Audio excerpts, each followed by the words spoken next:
We'll guide you through how to create a video in ClickUp. If you find this helpful, consider subscribing and liking the video.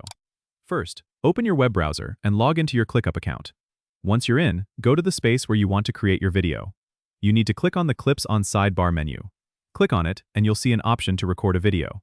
Click on Record Video, and a new window will pop up.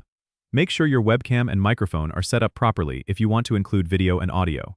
You have options to record your screen, camera, or both, so choose the one that suits your needs. Once you're ready, hit the Start Recording button. As you record, try to speak clearly and keep your message concise. You can pause the recording if needed. When you're finished, click Stop Recording. ClickUp will automatically upload your video to the task. You can then add comments or notes to your video file for clarity.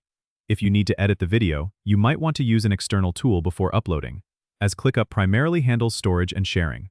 Share your video with your team by assigning the task or tagging team members in the comments. This way, everyone can view and provide feedback directly within ClickUp. Don't forget to subscribe and comment if this helped you out.